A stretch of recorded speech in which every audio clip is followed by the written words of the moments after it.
నమస్తే, welcome to gossips carriage. ఆ credit మాదే, మేమే తెచ్చాం. మా హయాంలోనే పునాది రాయి వేశాం. ఏ కొత్త ప్రాజెక్ట్ వచ్చినా లేక ఏ డెవలప్మెంట్ అయినా ఆ ఘనత తమదంటే తమదని గొప్ప అని చెప్పుకునేందుకు పోటీ పడుతున్నాయి పార్టీలు.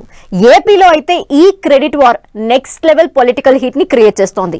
ప్రతి దాంట్లో అప్పర్ హ్యాండ్ కోసం వైసీపీ పడుతున్న ఆరాటం ఇంట్రెస్టింగ్ గా మారింది. తమదే గొప్ప అని చెప్పుకునేందుకు తెగ పోటీ పడుతున్నాయి పార్టీలు. ఘనత కోసం ఘర్షణ ఎందుకు? క్రెడిట్ వార్ మైలేజ్ ని తెచ్చిపెడుతుందా?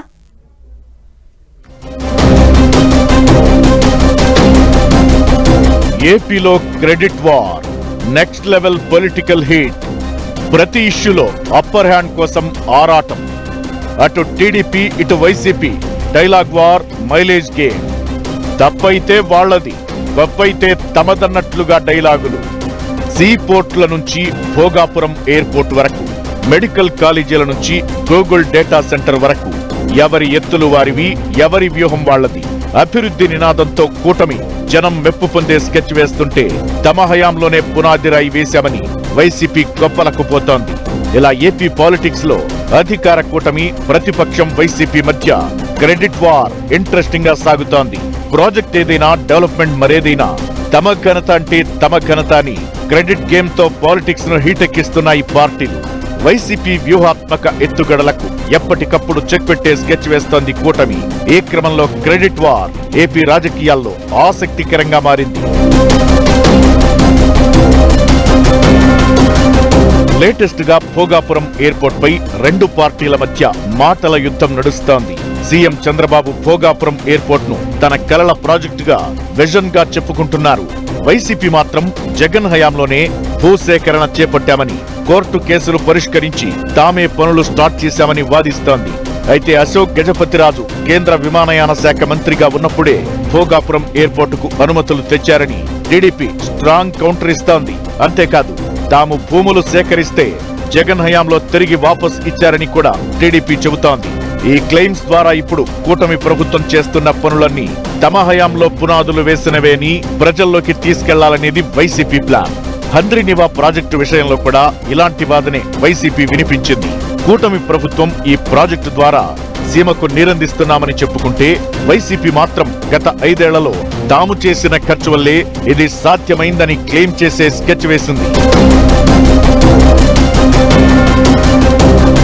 ఇక మెడికల్ కాలేజీల పీపీపీ విధానంపై గళమెత్తిన వైసీపీ ఆ ఇష్యూలో కూటమి సర్కార్పై పై చేయి సాధించేందుకు అన్ని స్కెచ్లు వేసింది. ఏకంగా 1 కోటి సంతకాల సేకరణ పేరుతో నిరసన తెలిపి పీపీపీకి ఇస్తే తాము అధికారంలోకి వచ్చాక కాంట్రాక్టర్లు జైలుకే అంటూ వార్నింగ్ ఇచ్చింది.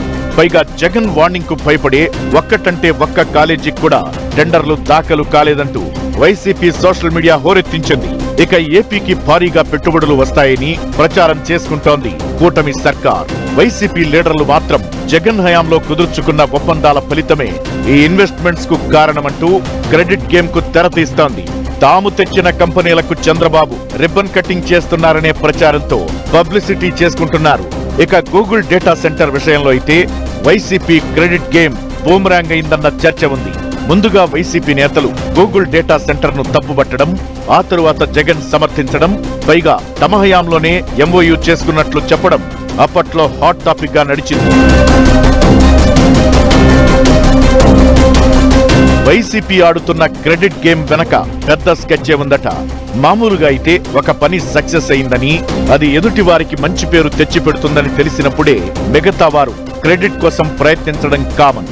ఎయిర్పోర్ట్ ట్రయల్ రన్ సక్సెస్ కావడం, పెట్టుబడులు రావడం ఏపీకి జరిగిన మేలని వైసీపీ పరోక్షంగా ఒప్పుకుంటోంది.